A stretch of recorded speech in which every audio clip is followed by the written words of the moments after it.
From across the comic book community multiverse, the Comic-Con podcast begins now with your hosts, Justin, aka Nemesis Prime. If you give them the title of influencer, then that's giving them more power, right? That's how it is. Like, I'm a nobody. Listen, I'm a nobody. Zach, aka the Manimal. We talked about it for a full, I believe, 7 to 8 minutes on an hour-long normal podcast for a show. And you would have thought we set their house on fire with the backlash. So, welcome back, everybody. The Comic-Con Podcast Season 3, Episode 2. If you're here, you know who we are. So we're just going to go ahead and jump into it. I mean, 3 seasons in, second episode, third season. If you're in the wrong place, well, stay and enjoy. If you're in the right place, you know what's up. So we got a good show today. We have a guest with us. We've got ComicManAndy. Say what's up. I've been abducted. Please help. Somebody dial 911. Oh my God, where am I? Press end, Justin, into the recording. Ooh. And No, man, we got a good show today. We got Andy joining us for the first time. He kind of gave us some shit for not being invited on previously, or earlier. But man, we got a bunch of things to talk about. A couple community questions, Antman trailer. Obviously, we're going to talk about ComicManAndy and just comics in general. So let's go ahead and jump into some of our community questions. So the first one actually is not a community question. This is from Troy Stegner, who is a buddy of mine down here in El Paso, Las Cruces area. He says, I hate to be that guy, but I will. Zach should know El Paso does in fact have a hockey team, the El Paso Rhinos. So this is in reference to me talking shit on hockey, mainly more talking shit on our Canadian friends up north. But is that when we were talking about the World Juniors? Is that? Oh yeah, that's right. That's how that came up, right? How we knew nothing of hockey, and Newbie and myself were going back and forth. So first off, the Rhinos are also, they're not like, I mean, I guess, I don't know, minor league team. I have no idea. I don't know shit about hockey. Okay. And I've never been to a Rhinos game. But Troy says, but on a serious note, been loving the podcast, guys. I listen to it while doing yard work, picking up dog poop and such. Well, thank you. You guys help me keep up to date without doing deep dives on the internet. So thanks, Troy, for listening. I've known Troy for a couple of years now. He actually runs the El Paso Comic-Con, which will be going on this year, April 21st through the 23rd. So if you are in the area or you're commutable, check it out. It's a great little con. They got a lot of good stuff, a lot of good vendors, a lot of good guests. You can't beat El Paso for Mexican food as well. So come on down. And if you're in the area, let me know as well. But maybe I'll make the trip. Late. Yeah, April. well, Let me write that down. You'll rate them, dude. Well, there's a lot of the problem is, and there's a lot of stuff that's going on over literally the March and April thing. Obviously the upcoming in March, I'm obviously attending and also going to be vending at King Kong show here in New Jersey. So that's the 4th King Kong show. And that's, March. It's actually going to be a 2-day event, March 25th, March 26th. So make sure you come down to that. We'll be obviously having Greg, of course, MTG Comics on the podcast at some point before that show. And then April, there is the Little Giant show up in New Hampshire. And I think that weekend is Wicked Con up in Boston. So I don't know, man. I'm trying to. Wicked Con. We got Wicked Con. So, yeah. So there's a lot of stuff that I'm depending on what I want to do. And another community. This one's actually a community question. It's great that we have a community member, so he can actually chime in as well. So this is coming from on Instagram over at our Instagram account for the Comic-Con podcast. This is coming from Lee CVN72. And his question is, I have a question, guys, for the podcast. I've been stuck in a rut for a little over a year of not collecting. I love the stories of books, but collecting single issues and building it in my closet is becoming a problem. What do you fellows do to get out of taking time off from collecting? And I think that's a great question because everybody has a problem with space. Zach, you know about space. I'm sure Andy knows also about the space issue. And, so what do I do to get out of taking time off from collecting? When there's that issues of too many issues going on, you just got to sell, man. That's all it's about. I'm all, Zach has gotten me into this thing over the past year, listening to him here on the podcast, talking about when he completes runs and just sells it. I'm in the same thing, man. You want to shrink down your collection, you just got to go ahead and sell.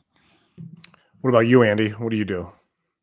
Oh man, the yearly neighborhood garage sale. Stick out 5, 6, 7, 8 boxes of dollar books. just to move them right along. Sometimes I have the same unhealthy habits as everybody else, as I unconsciously let my pull box build up for 3, 4, 5 weeks and kind of take a little bit of breather. But seriously, year to year, neighborhood garage sales, donations. Sometimes you kind of go to like Facebook Marketplace and just pile some stuff up and move it. You get a lot of people coming to like your neighborhood. I mean, is it? Sorry, man. Actually, where do you live at? What's your Michigan. address, dog? Ooh, spicy. Somebody's coming over. All right. Southwest Michigan. And yeah, you'd be surprised. There are a ton of people. And the first question at the yearly garage sales that everybody goes through is, do you have any video games? That's been the running theme for years now. But the comic books do pretty well too. Nice. Yeah, I remember those days where like the garage sales at my parents, and my mom's like, do you want to sell anything in the attic? And I'm just like, oh, I'll grab some stuff here and there. And then like sometimes I'll help her out. And that's immediately like the first thing. You're right. Like, do you have any video games? Do you have any video game systems? And I'm just like, yeah, I know what they're looking for. No, they're not available. Yeah, man. I mean, I don't know. It's always about that struggle. I think for the longest time back in what was 2023, I think 2019 was when I finally decided, look, I think at that time I had something like 28, 35 long boxes, something like that. And it was just a nightmare to move them and stack them. And I was like, I haven't even opened up 12 of these long boxes probably in like 7 years, like, what am I doing with all this shit? And that was when I made the move of, selling stuff to kind of get a big book, the X-Men #1. And then once I started getting rid, it was that first sale was like the hardest one. And then I was like, fuck it. Now I broke a run up. Now they all got to go. You know what I mean? So once you get rid of stuff, it is very like cathartic in a way, like clearing up rooms. In fact, I've got my long boxes that are always like my books for sale on eBay. And I got about a gap in one of the long boxes, and I couldn't be like more excited. I'm like, oh my God, there's a whole gap missing now. Like, there's all this shit gone, dude. Like, I'm all about get it in, get it the fuck out, dude. Is this what healthy feels like? Oh my God. This is what healthy feels. Yeah, this is mental health 101 right here. No, dude, I mean, like, you hoard these books and then for so long. I mean, Justin's sitting on 45 issues of Captain Marvel. What a bastard, dude. I need it to be gone. Like, need it to be gone.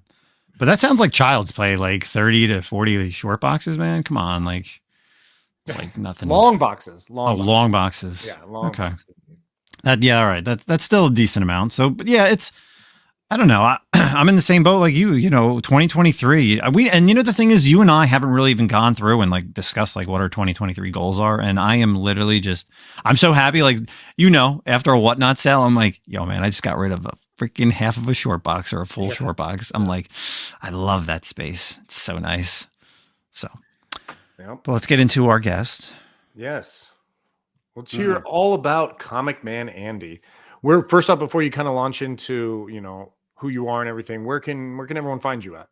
Everybody can find me at ComicManAndy on pretty much every social media platform, TikTok, IG, YouTube.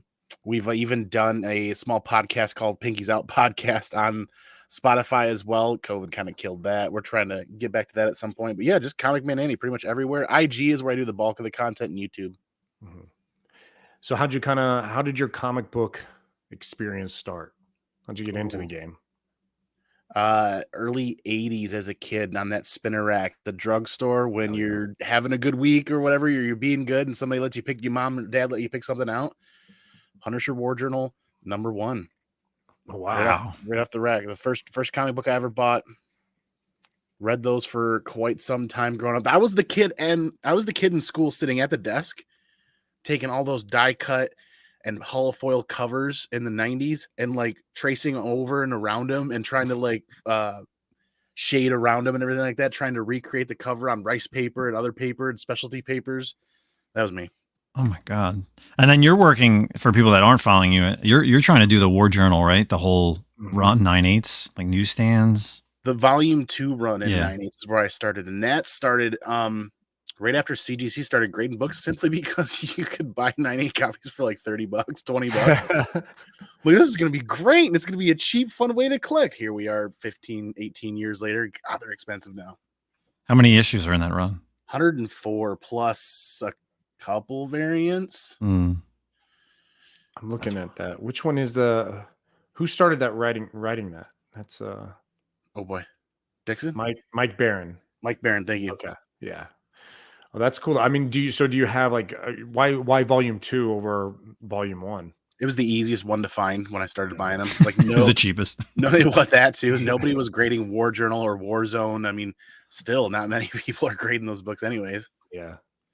Punisher's always been like a pretty accessible character in terms of he doesn't have the same kind of like volume of books out there that everyone else does. Usually it's like the mini series for a long time, and like his ongoings really aren't. I mean, 104 is probably what his longest ongoing, I would assume, out of any Punisher title that I can think of. Yeah. So is that your go-to guy, Punisher? Is that your favorite character?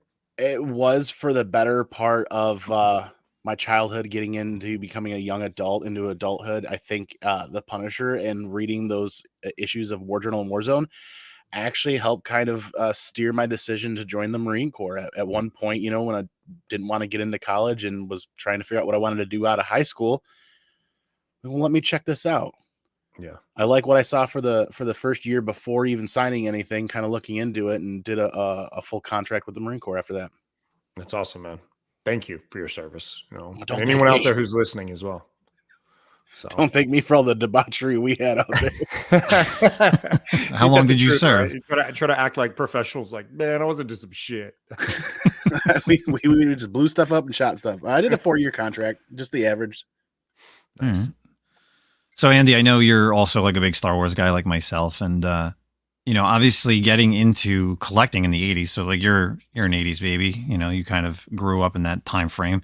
Where did you see yourself collecting, and how did you really get more into, the 90s? Like, were you collecting that whole time, or like was there a part where you cut off and you're like, all right, I'm going to stop this. I'm going to go ahead and like try something else? Or like, were you continuously collecting? It's pretty much like you're at the whims of your household parental units until all of a sudden you get a lawn mowing job, you get your first job, and then you discover the local comic shop that's within pedaling distance of your bike.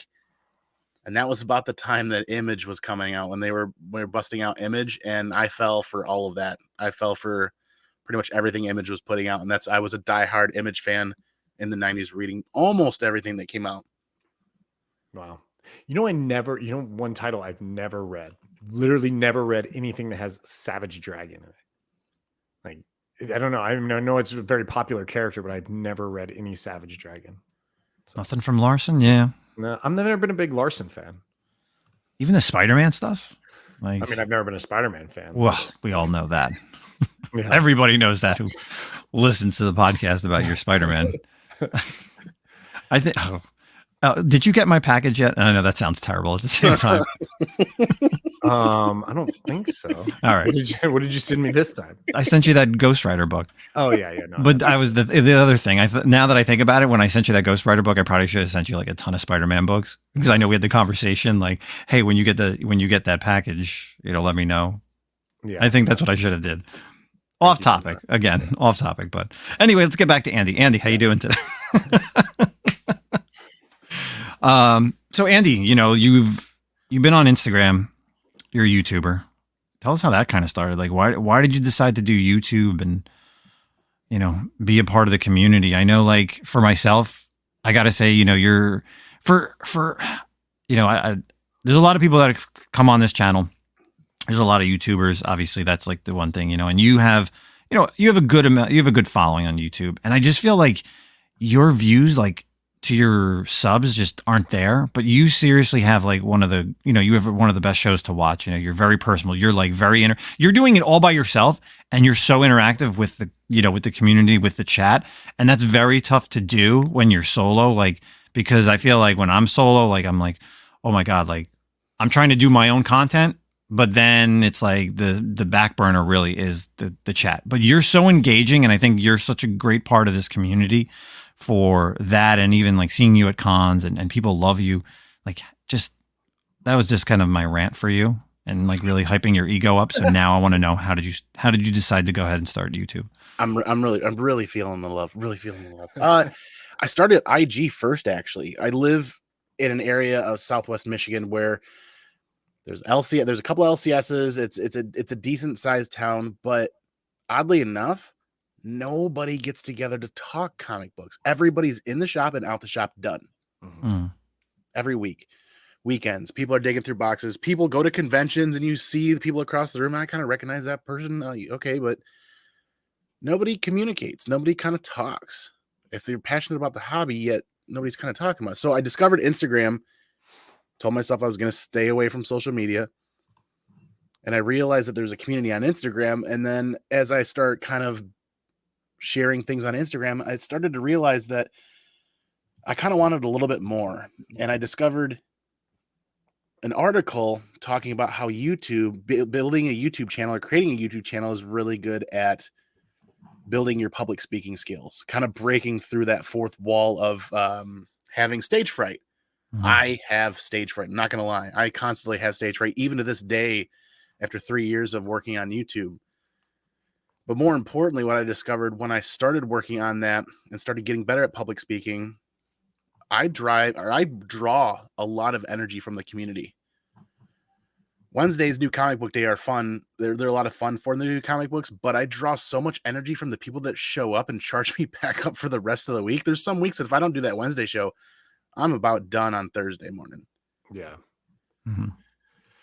Yeah, it takes a lot, man. I mean, doing the YouTube thing is a grind. And so like sticking with it for sure is awesome, man. I mean, good for you. Like Justin and I both did the YouTube thing for a little while, but it just obviously our stories were a little different and we kind of got out for various reasons. But I mean, like Justin said, dude, like you are definitely one of the most personal and realist people in the community. Like as like I don't want to offend you and call you an influencer, but like as like a person part of the community, you know what I mean? Like, I think you for sure are what you see is what you get kind of type person. And I think that's kind of evident with, and I'm not that we're going to talk about that, but like your quote unquote involvement or adjacentness to the C2E2 thing. You know what I mean? Like you came out fucking, everyone knew you were real. Everyone knew like, yeah, Andy had nothing to do with this. Andy was no problem. Like, and I think that speaks a lot to your character.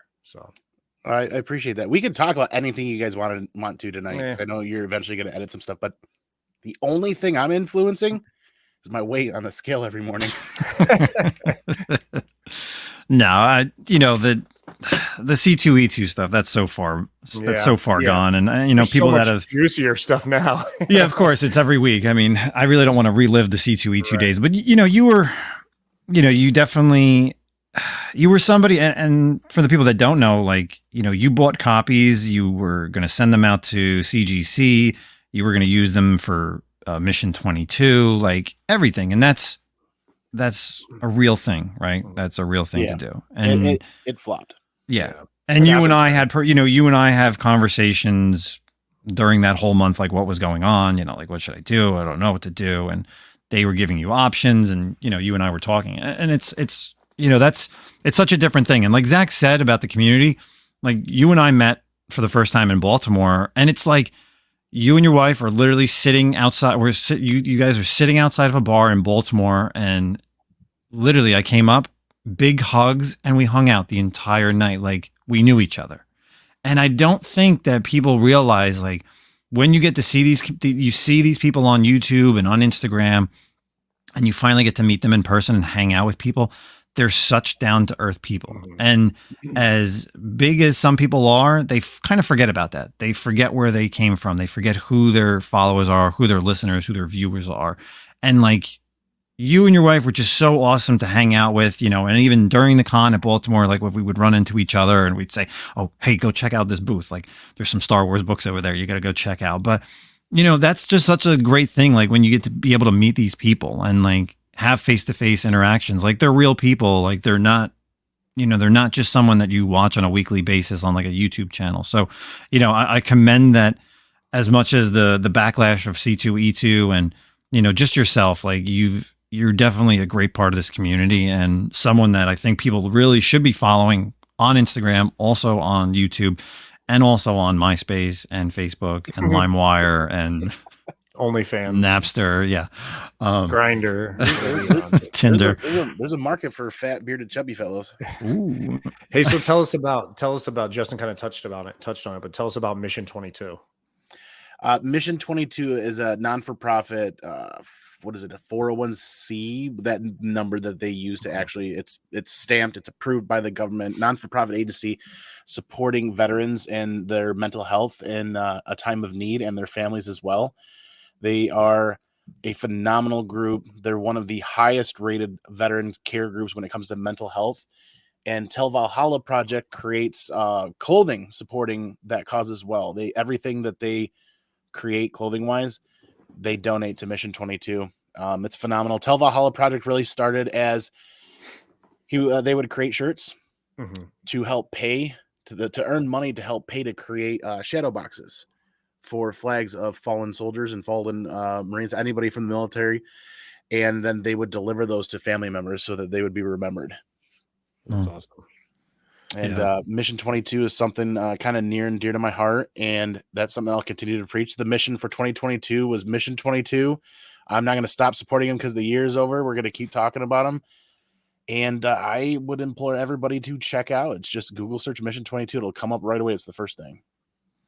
Yeah, you do a lot of good stuff for the charitable donations, and even when you were doing your whatnot sales, that's something that we all need. Zach and I have talked about it. Mental health is a huge thing, and last year, we've seen some downfalls, and we've talked about our personal stuff. And Mission 22 is, no different. It's the same thing in the military. You guys both serve. PTSD is a big thing, and that post. What do you do? I was watching something the other day, and they were talking about it, and I thought of you. Knowing that you were going to be coming on the show, and it's just something that people need to realize. And, Mission 22 is a great starting place if you don't know, where you can help out. Yeah. My father was Navy, retired Navy. And so always very near and dear is the uniform services for me. It's unfortunate because it feels like, obviously, this is just human nature in a way, and it sucks. And I'm glad you brought it up. Like, hey, that was our mission in 2022, but you're not going to forget about it in 2023. And it sucks because human nature is very much like it goes up and down, right? Like it's like some tragedy will happen, and we remember the troops, and then you forget about them when things kind of like calm down, and then something horrible has to happen again, and then they're back. And it's very unfortunate. And we live in such a political polarized time right now where you're either for or you're against. And I feel like everyone needs to like let all that bullshit go aside. And these are people that are out there fighting for, your freedoms and protecting you. And whether you believe that or not, these are people who are serving their country. And I think we always need to keep like the soldiers and everyone in the forefront of our mind, especially the ones who are coming home. Honestly, in a way, it's almost more important to think of the ones coming home than it is to think about the ones going out sometimes, because you go out. I never went to war, and so I don't want to make any assumptions, but I would, if I am assuming going out, it's probably a lot easier than coming in or coming home. And, I think it's awesome that you help out a lot. Well, so one of the biggest things too, the medical community is getting a lot smarter now about PTSD, and they've learned quite a bit. And it's not just support during tough times or support during a time of war or when people are coming back. PTSD can be experienced by anybody at any time. It's post-traumatic stress disorder. Things like car accident, loss of a limb. These are all things that happen regardless of what war is or isn't going on. So the fact that these groups are receiving support constantly year-round, no matter what's going on, is super important. Yeah, definitely. Andy, you recently just had a show on your YouTube channel, sticking with the YouTube stuff, and we really want to talk about this. So you're collecting books, right? This is something that we all do, and we get to a point where we say, why are we still collecting this series, right? And this is literally just the other day, and I absolutely love listening to this, and this is the truth, because this is how Zach and I, you pre-order a book, and this is for everybody out there. You look at the solicitations, you look at the previews, it says it's going to be a 5-issue miniseries, and then it ends up getting picked up for possibly another 5, and then it gets picked up, and then it becomes like an ongoing, and then you're just like, but I was only interested in 5. Like, I thought I was into it for only 5 issues, and then maybe I can get out. But for some reason, I'm stuck in. And it's like that drug that you keep collecting. And you were talking about this the other day, and how, like, and you and I are the same. Are we completionists because we literally buy every variant, every ratio variant for something is killing the children? And you and I talk, I'm like, hey, yo, I got this like 1 in 250. And like, did I really need the 1 in 250? Like, is it really going to be worth what I paid for it at the end of the day? Or should I have just gotten with cover A? So I want to get into that conversation with all three of us because we all do the same thing. I feel like, you know, like where does, especially in the comic, collecting, like, is that something that you really need to think about? When you see it on the solicitations, it says miniseries. Do you really need to remember that it is 5 or 6 issues and being like, I'm done after 6?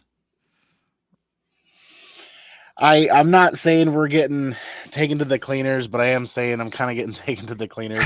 Now, what I've become a little bit more cognizant or self-aware that when something says miniseries and previews, I specifically put in the email to my LCS, this title, this publisher, issues 1 through 6 miniseries, so that they cut it off right there, because then I feel like I'm the bad guy. If I go in there and I see issue 8, 9, and 10, they've ordered that months in advance.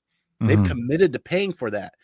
And I'm like, that's like a $3 comic book. I don't want to be the bad guy and just leave it and tell them put it back on the shelf and stiff them. I did kind of order it, and I didn't adjust my pull list accordingly as a customer of their shop.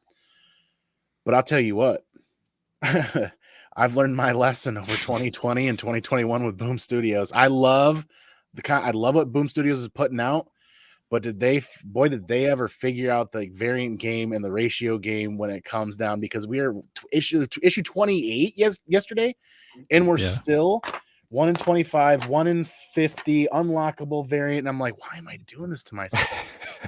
We're over 2 years in, and the theory was that, well, we might do this at story arcs. And I was like, every time I turn around a Boom's title, they're after the completionist collectors. It's smart. From their perspective, it's smart. From my perspective, man, boy, did I take some huge L's on House of Slaughter and some other stuff, and I had to move away. And I promised myself that I'd finish Berserker. One more issue, man. One more issue. One more issue. I promised myself I'd finish Berserker. I'm going to knock down Something is Killing the Children just to cover A to read. I learned some important lessons.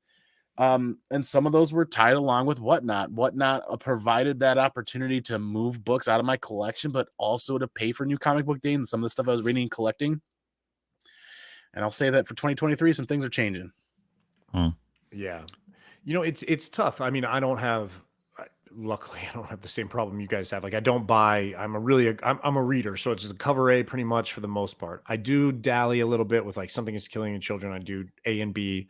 I was doing that a little bit for House of Slaughter as well, but I definitely have figured out how to pull the ripcord, so to speak, on some of this shit when it gets out of control. Like, I think, I was just talking about this with Justin not too long ago, like earlier last week. I don't know. We talk almost every fucking day, so I can't remember when we had this conversation, but there's a title that's ongoing still right now. It's all Batman. My recent calls are my wife, Zach, my wife, and Jeff. Same. Yeah, so Batman Urban Legends, right? And so when that started, we're on like issue 23 now, and it's, for any of you who don't know, it's like what, $6.99 book. I mean, it's a thick book with multiple stories, an anthology type story. And I'm a Batman reader, so I picked it up, and I remember being like, "This kind of sucks, dude." And these are expensive books, and I was not enjoying them. Maybe one story out of the 5 garbage that was in there, and I was like, I don't not want to keep buying these till I get to the goalpost that we always do is, the complete story list on eBay. So I just started listing, like, I would put like 1 through 13 on eBay, and then I'd wait a month. And if I got 14, I'd add the picture on eBay and just wait till that shit sold. And as soon as it sold, I was like, great. Now I'm no longer reading that title anymore. Like, I'm done with that shit. Yeah, you gotta figure out when to pull the ripcord sometimes, But it's even good for new collectors, like people that listen. Like, that's what it is. Like, don't get involved in something that that could be like a long thing. Like, I know, like Zach, so like, and even Andy, you both are doing the House of Slaughter. I literally picked up House of Slaughter 1, and I was just like, I didn't even think before it came out, I was just like, I'm not doing this. As much as I love the universe, I love what Tinian created, I want to learn more. I just don't want to do both series. Like, I want to stick with Erica. I liked her from the beginning, you know, Aaron's a cool character, but I just didn't want to get involved in it. And, you know, then they came out with that 2 weeks ago, that Books of Slaughter was a one shot. Thank you for just having a one shot. Thank you for not having millions of variants. But like, you know, what's the next? I think they're coming out with another ongoing. Yes, no. Did he announce something, or was it just the Books of Slaughter was like the one shot that was like the newest thing? But that's the one I remember. But yeah, then again, trying to trim back, I'm trying to not pay as close attention. Exactly. So like, you know, even on the solicitations, like I missed the Books of Slaughter on the solicitations, and then I went to like my shop and I was just like, oh, this is cool. So I just grabbed it because it said one shot and I knew that I didn't have to worry about getting into another series.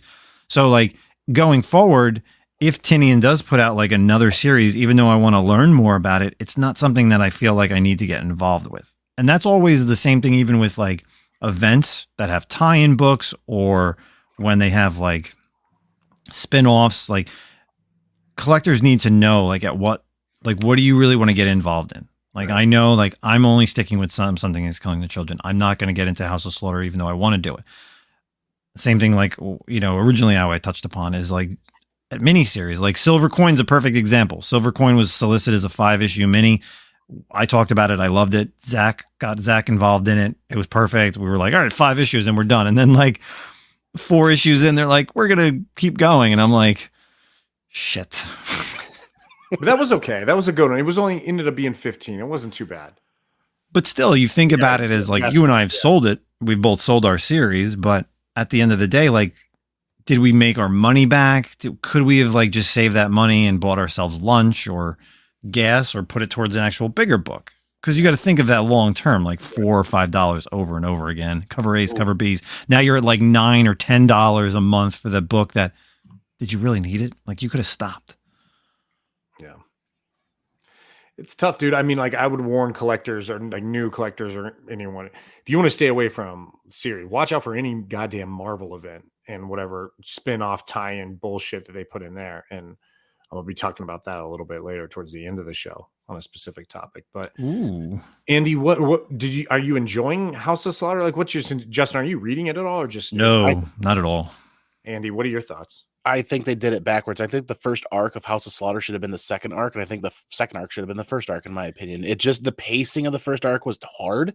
Okay. And months before anything was even leaked, me and a couple other friends were talking about it. I was in several conversations about going to my LCS and another going to their LCS, and we were going to order hundreds of copies to try to help the LCS get to the ratio variants so we could get to those ratio variants.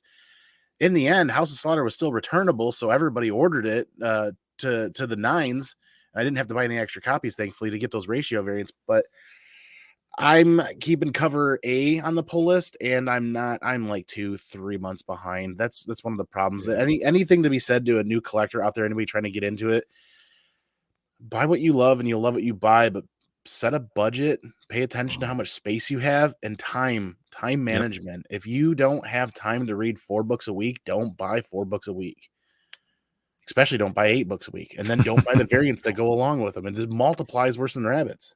Was the second arc, that's the one with the dude on the boat, right? Is that the one with the guys on the boat? I thought that one was kind of weird.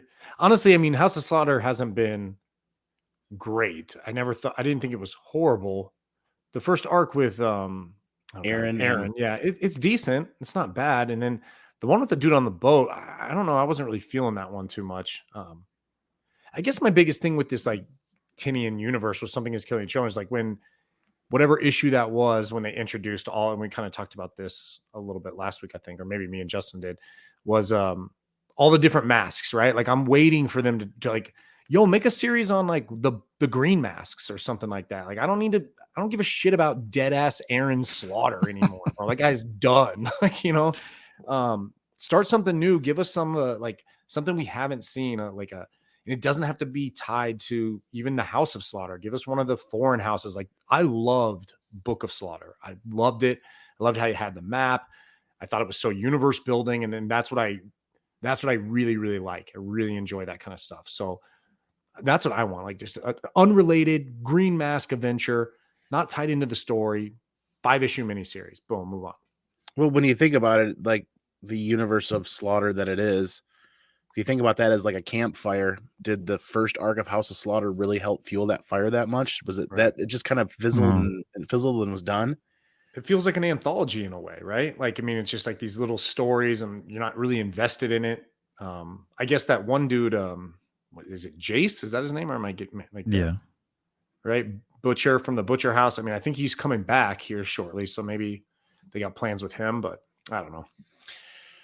There's something to be said. I don't know. It was really like about 4.5, 5 years now that I've been back hard to the paint on New Comic Book Day Wednesdays. Maybe not quite that long, and it's been about 2 years that I've been regular on YouTube with it, and it's just ballooned. I'm 60 to 70 short boxes now of a probably 60% modern. Well, the other 40% is modern, but it's like 70s, 80s modern.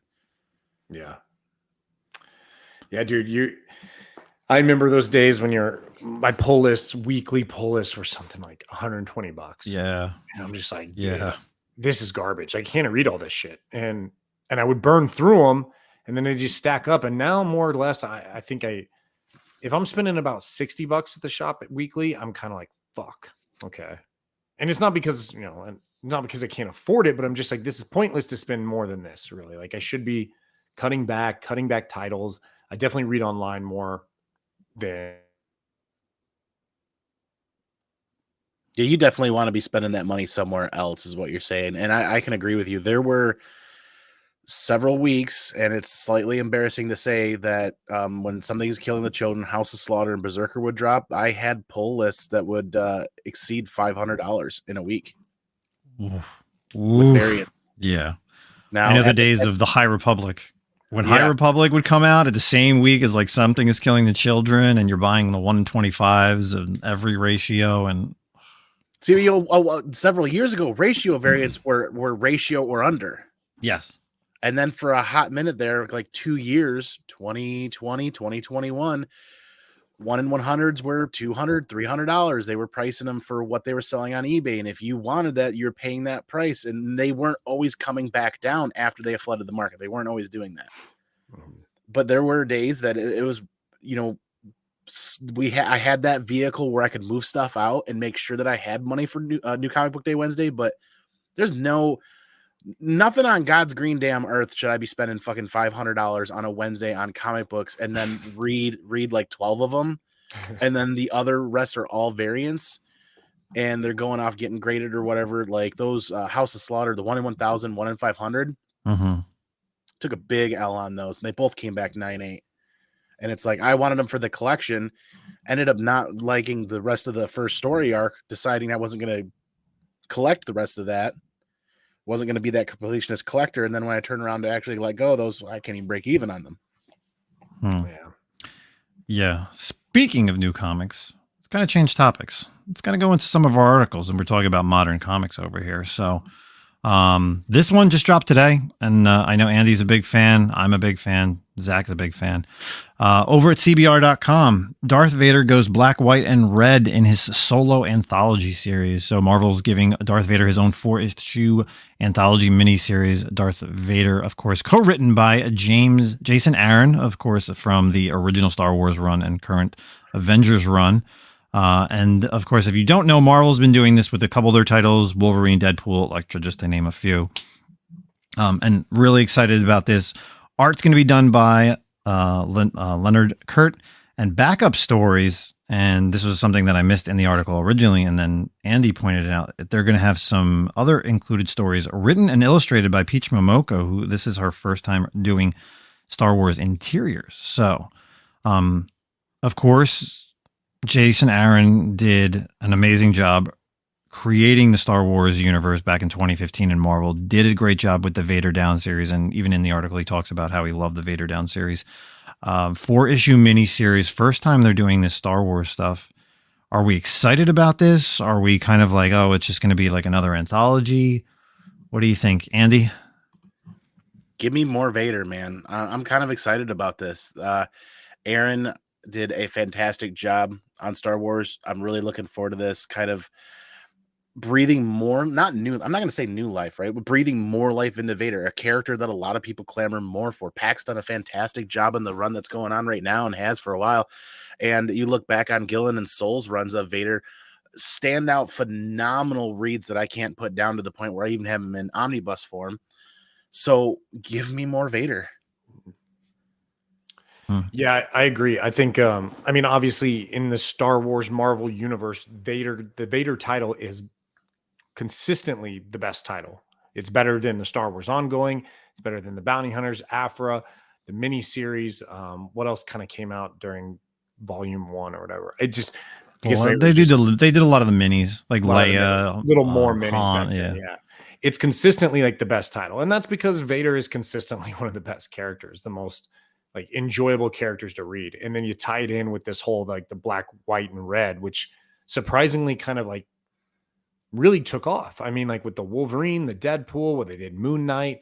I think there was an Elektra as well, right? Like it's just really cool. And if you're gonna get bloody and kind of adult with it, I mean, shit, who better than Vader in the Star Wars universe, right? So I think it's gonna be really awesome. Yeah, I think Vader's the one character that, and the reason why both of you, you know, and we've said it multiple times here on the podcast, and like Andy's, you know, the writers that done Vader is, and IGN and all these other websites have always done like top villains of all time, and like Vader's typically always either in the top 3 or number 1, and you can't write Vader not as a villain.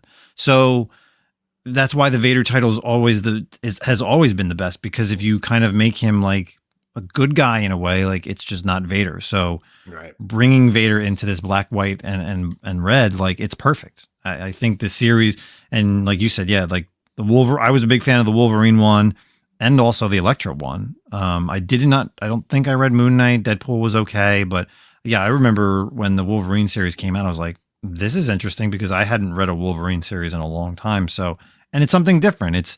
It's out of like the continuity of the current titles, so it doesn't matter. Like you could just read these 4 issues that are coming out and be fine with it. Well, and then the red lightsaber too. I mean, it's just perfect, right? It's just, it's going to be amazing. So, well, you know what you're getting with Vader. No matter where Vader's at in any kind of storyline or time frame, you know what you're going to get with Vader. Yeah, definitely. So, what do we have else? I think we have a trailer that just dropped this week, right, Zach? Yes, we do. We have a big trailer that dropped this week, and we have got to talk about it. So obviously, Antman Quantumania dropped a full-length trailer. I mean, we kind of already had a full-length trailer as well, but this one was definitely more in-depth. And honestly, it didn't even, I mean, this trailer, you know, Ant-Man's kind of always been one of the more comedic series in the films, right, in the Marvel universe. And you don't get that vibe at all in this trailer. Like, honestly, I was kind of like, yo, where are the jokes? Because there's no Ant-Man jokes within this whole trailer. And everything just felt large and very, like, important. Anything that was happening in that trailer felt like, holy shit, like, Ant-Man's going to get rocked, honestly. My genuine takeaway from this trailer was he was either dying or, like, Ant-Man's, like, completely changed after this movie. Like, completely changed. We're going to have a completely different Scott Lang, in my opinion. But I mean, there were so many awesome things in the trailer. Yeah, I definitely enjoyed, like you said, there's no comedy. It's a very serious movie. It kind of reminded me of like the Winter Soldier Civil War vibes, without a doubt. Like there definitely seems to be, and they're doing it right. You know, we all talk about phase 4. I mean, they're kicking off phase 5. You know, Kang is going to be around for a while. I mean, we could pick apart the trailer to no end, right? But this is definitely going to be the starting point for phase 5, where we're going to see it towards the end in the next, whatever, 10 movies or 8 movies, whatever they're doing until the Kang Dynasty. But yeah, this is like a perfect movie to start off this phase because of, and you know, we say that now based on just the trailer, but there is going to be a lot of stuff that's happening in this movie that is going to obviously, you know, take a toll for the rest of the movies and the rest of the shows that are going to be coming out. So I'm really looking forward to Ant-Man. My things are, you know, I think probably what may happen is he may disappear and be gone for a while and then come back in like Secret Wars. But yeah, man, I've never been like a big Kang fan, but I think this is, you know, Kang could definitely overtake Thanos for the Marvel MCU villains. What about you, Andy? Yeah, the trailer really does leave you with a feeling of despair almost. Kind of putting some things together while watching it. I'm actually really excited because I'm a massive fan of watching movies in 3D, and I don't know if this is coming out in 3D, but I'm kind of hoping. This looks like it'd be really good to see in 3D. Yeah, with all the colors and everything, right? Yep. Yeah, I I think think in IMAX, definitely IMAX. An IMAX 3D, that's kind of my jam right there, and I'll go watch just about anything that hits that, and I would watch this anyways. Ant-Man's kind of near and dear to my heart. That's when everything was coming out. This was kind of like that fun, used to be that fun little romp that added levity, it enlightened or lightened the mood, so to speak, and kind of added some comedy and some hilarity, but without going overboard, like you kind of talked about with She-Hulk and some of the other stuff in the past. This just kind of it looks like it's really absent there, but man, I'm still rewatching it. I watched it yesterday. I watched it this morning. It's on replay again. Just kind of feeling a little bit of a feeling of despair. You know, one of the themes, and like I have no idea if this is how it's going to play out in the movie, so I'm only going off the trailer. But I think the theme that like kind of struck to me the most is like you think about Ant-Man, right? Like he had this big win, this big W, with obviously he got stuck in the quantum realm, and he comes and his daughter aged on him, right? And that sounds like that's like the big motivation of this movie. It feels like he's trying to get back that time, right? So then he goes on, he has this big W with, hey, Avengers, guess what? I got this idea about time travel. So it's almost like he gets like over cocky here. He's like, oh, well, I can use time travel. It worked for me, it worked for us when we saved the universe from Thanos. Why don't I try to do it again and save and get my time back with my daughter? And you know, it's kind of one of those, you know, life lessons. It's like, don't overreach here, man. Like you kind of just accept what you got. And he tries a little too hard. And it sounds like based on the trailer, like him doing that is going to cause problems and obviously kind of screw things up possibly for everyone. But it also is very like understanding, you know, that he missed all that time with his daughter and he wants it back. So I don't know. There's a lot of themes in this movie that definitely don't feel like the previous two Ant-Man movies. Like there's some deep themes here, which I'm excited for. Like change the characters, man. Like try something new with them. Like that's what Marvel needs to do, I think, to make the Marvel universe moving forward still enjoyable. Yeah, like Paul Rudd is a character in movies. Like he's a comedic actor. Like has he ever had a serious role? I mean, just the trailer alone makes you be like, yeah, he's got some acting chops. It's not just ha funny stuff. Like it's, you know, he's got a daughter that he cares about, and you know he's got the girl, and he would do anything for it. And you know, just looking back, you're just like, yeah, those first two Ant-Man movies are funny, and then like, you know, you think about it, like the what is it, Avengers Endgame? Like you really got to think about it. Like if it wasn't for him, like they wouldn't have, you know, they wouldn't have come up with that idea for like the quantum realm. Like how they would just the world would have just moved on, right? The world would have moved on. Nobody would have gotten back. Most likely, it would have been a standstill and depression and all that stuff. But yeah, man, I cannot wait for this movie. I think it's going to be fucking phenomenal, to be honest. Yeah, let's hope so, man. I mean, the MCU's got to do something, man. Phase 4 was pretty underwhelming. And it's February, right? We're right around the corner for this like, movie. 2 or 3 weeks away, I think. Yeah, like tickets haven't gone on sale yet, but you know, there's a lot of even like, I mean, we haven't even talked about MODOK. You know, MODOK looks pretty badass in it. So you know, I'm hoping that he's kind of like a more long time villain, right? Like he could be like a kind of a backup with Kang. Like he could still always be around, not just be like a one and done. Yeah. I like Corey Stoll, the actor who played Yellow Jacket. Maybe we'll see him. And yeah, well, I mean, they're kind of implying that he might be the MODOK, right? So the face in the MODOK. That's what you've seen in like some of the stills and whatnot. So maybe that's the case. Maybe we'll see him. I'm with you though too. Like I've never been a big Kang fan. I've never not been a Kang fan. I just kind of was indifferent. And I'm excited about this. And I mean, I think I was telling you, Justin, like and Andy, I don't know if you read this either, but the Timeless. So they did Timeless last year and then the one-shot Timeless this year. This one this year was phenomenal. Like honestly, I was like, hell yeah, I want more Kang. Like Kang came across as a badass in this Timeless issue. And I'm really looking forward to some more Kang. Yeah, we're going to see what happens. Definitely have to see what happens for this. So yeah, so let's about what? We're about 50 minutes in. Let's kind of get on to how we always finish our show. Let's, we got Justin's new great idea that we're going to continue this week, which I don't even remember, since this is the second time we've done it. So week 2. We're doing it first, or are we doing it? Yeah, we're doing it first. Okay. So if you didn't listen last week, first off, fuck you. Second, we have a new thing that we're doing in season 3, where we are kind of giving you a heads up on anything we're pre-ordering for the following solicitation of pre-orders. So Justin and I are going to kind of go over some number ones, or maybe if it's in the middle of the title, but something to kind of look that we think sounds interesting that we're going to pre-order and check out. So Justin, you want to start us off?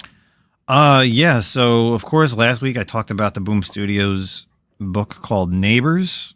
This week I'm actually going with a DC book. I know it's weird. I'm going to talk about a DC book, but it's actually going to be just a 4-issue limited series. It's branching off of the Lazarus Planet that just started this week. The title is called Lazarus Planet: Revenge of the Gods. So the synopsis is: after the events of Lazarus Planet, the gods of the multiverse have decided to take down the heroes they once called champions and the world they've sworn to protect. For the years, the gods sat idle atop their mountains as their legends faded into obscurity along with their bodies. Now is their time to remind the selfish mortals of their existence and take back the world with something more powerful than belief: fear. Only the brave heroes Wonder Woman and Shazam stand in their way, but will their combined powers be enough? So currently, and what's interesting about this, so this is coming out in March. You can currently pre-order the first 2 issues, so they're actually coming out bi-weekly. So this is going to be a quick series, but I definitely recommend picking this up if you're a Shazam fan and or Wonder Woman, and if you've read the Lazarus Planet Alpha this week. Definitely, if you're a Magic fan, Magic being Magic, not the character from Marvel, obviously, but DC, you will definitely enjoy this, because this is definitely looking to be a very Magic-driven storyline, which I'm enthralled about. So, Lazarus Planet: Revenge of the Gods #1 and #2 will be coming out in March. So you can go ahead and pre-order that this month. What about you, Zach? What do you got for what are we currently pre-ordering? Yeah, so the title I think looks really interesting. It's called Forged by Image Comics. It's Greg Rucka written, and I'm a massive Old Guard fan, and I feel like this book kind of has a lot of Old Guard vibes. So the solicitation reads: in the 11th millennium rule of the Eternal Empress, a squad of planet-smashing super soldiers find their routine mission to be anything but. These are the Forged. They take no prisoners. Written by Greg Rucka and Eric Trotman and brought to the page by Mike Henderson, embark upon an over-the-top pulp adventure of sex, violence, and sci-fi inspired by Conan, heavy metal, and other comics you tried to hide from your parents. So it's also mature rating, and on the front it says: a team of ultra-lethal Imperial vixens, a cabal of sensuous space witches, a bug stomp on a distant hell world. So I think it looks awesome. Like I said, I like Greg Rucka. I'm massive Old Guard fan. Seems like it kind of has some of the same vibes just by what I'm reading, but definitely something I'm going to check out. Image Comics. It does have a little bit of a high price tag. I think it's looks like $5.99 for a #1 issue, which is strange if you're not a Marvel book. And but maybe it's I can't tell if it's oversized or not. But okay, yeah. I know, Andy, we're going to put you on the spot. But are you pre-ordering anything that's coming out that maybe people should check out? Yeah. I know we talk about finding creative teams that you want to like and follow. One of those individuals, Jeff Lemire. Lemire's dropping Phantom Road #1 March 8th. And that sounds pretty interesting. It goes: Dom is a long-haul truck driver attempting to stay ahead of his tragic past. When he stops one night to assist Birdie, who has been in a massive car crash, they pull an artifact from the wreckage that throws their lives into 5th gear. Suddenly, a typical midnight run has become a frantic journey through a surreal world where Dom and Birdie find themselves the quarry of strange and impossible monsters. This just kind of sounds like a fun kind of thriller horror romp from Lemire. Fantastic writer. I love what Lemire puts out 95% of the time. And you know what's really interesting? Truck driving has been a thing on social media. TikToks, Reels, truck drivers, supply chain crisis. They're getting a lot of followers. They're getting a lot of attention. So I'm kind of curious to see what happens with this Phantom Road #1. Interesting. And who's it coming out by? Image Comics. Image. Okay, cool. Yeah, I'm a big Jeff Lemire fan myself too, and I feel like a lot of his stuff kind of goes under the radar. Like, I didn't feel like oh man, I'm having a mind blank right now. What was the horror series? Little Monsters. Gideon Falls. Oh, Gideon that. Falls didn't get enough hype as I thought and hoped it was going to be. Little Monsters. I feel like is not getting the hype it got. I mean, Primordial was decent. It wasn't bad, and It was I don't know. trippy. Yeah, it was That's the same trippy. same creative team as Gideon Falls, and I think Sorrento just went full tilt from Gideon Falls to Primordial because I mean, it's like an acid trip at some point. Yeah, it's weird as hell. Yeah. But God, I remember reading Primordial. Holy God. I was really surprised Gideon Falls didn't get a little bit more like, I don't know, hype, or anyone kind of fell on, like, talked about it more, because I really enjoyed it. It's kind of hard. Anything thriller or horror is going to live in the shadow of Stranger Things until it's done and gone, pretty much. Yeah, that's true. That's a very good point. But that's cool. I'm going to actually, I don't think I saw that book, so I'll have to check that one out. All right. So what are we currently pre-ordering? Again, make sure you check out those books. They'll be available for pre-order for the month, and they will all be coming out in March. So let's get to our final topic, of course, how we end all of our shows with reading books, because that's what the comic books, that's what we're here for. We're all about reading books. So what are we currently reading? Zach, what are you currently reading this week?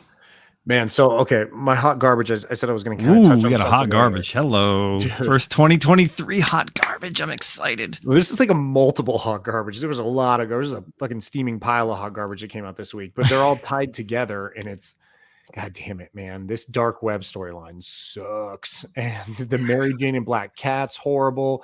The Ms. Marvel is unreadable. Yeah, why? Really? Let me before we even do that. Why is she even in this series? Dude. Like, when we talked about this previously about upcoming events months ago, it was like Spider-Man and X-Men, and then all of a sudden, randomly, Kamala Khan's there, and like, why? Bro, honestly, it felt like I'll give you a guess. If you didn't read issue number 2 of Dark Web Ms. Marvel number 2, who do you think shows up in one of the panels, like towards the end, or he might have even been in, like, I gave it part of it away.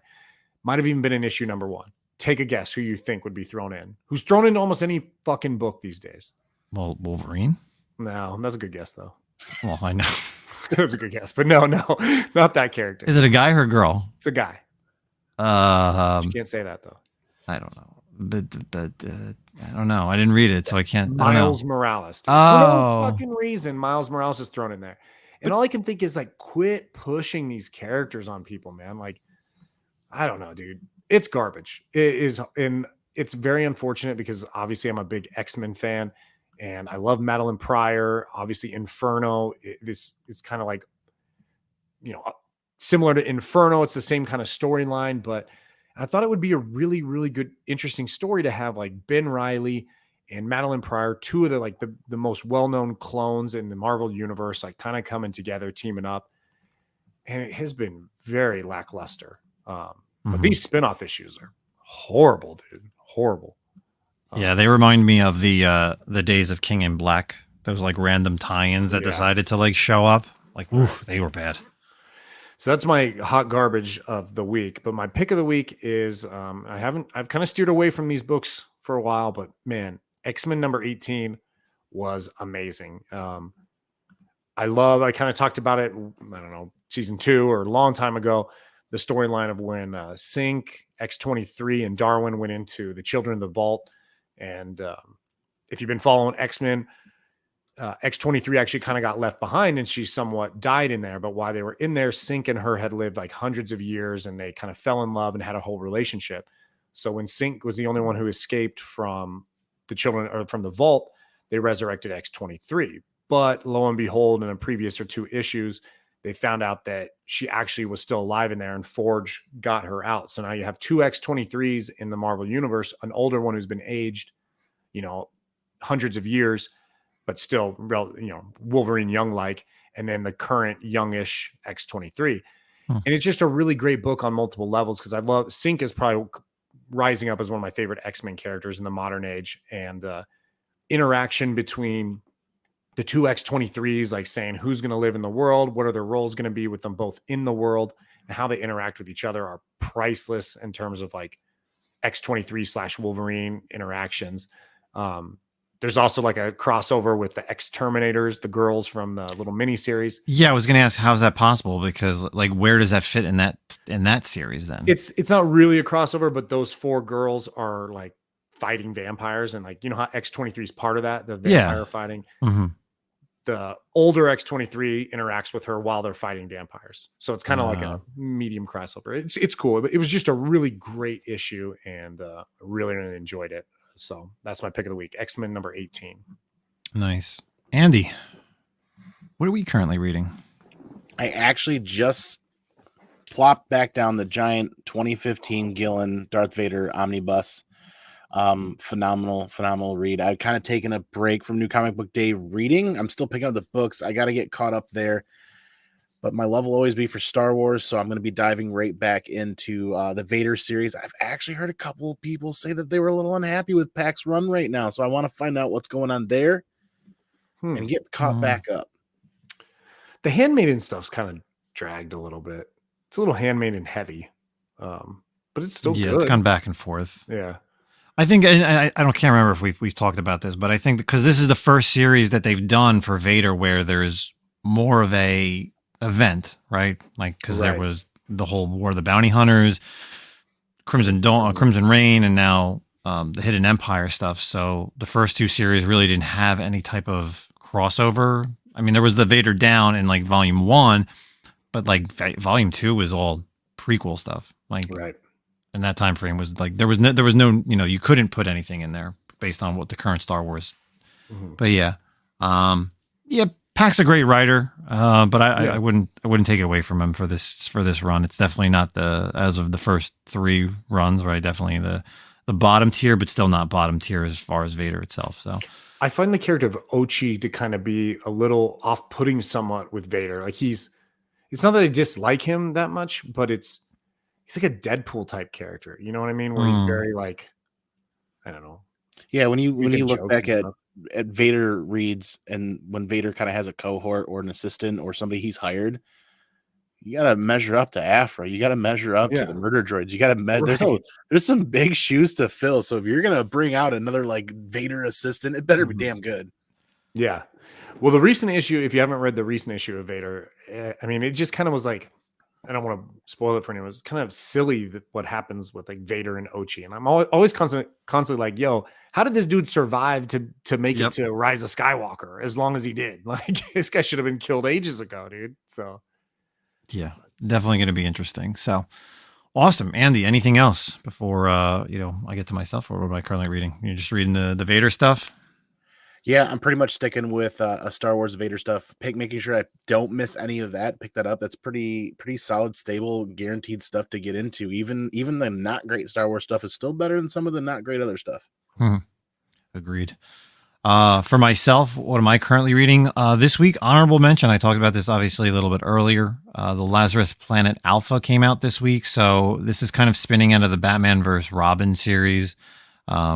Interesting stuff. You kind of have a good group of characters, which is crazy. You have Robin, you have Batman, Talia, Supergirl, Power Girl, Monkey Prince is in there. You get Zatanna, Blue Beetle. There's a ton of magic users in there. It's pretty interesting stuff. I don't want to get too involved of what's going on, but something's wrong with Batman.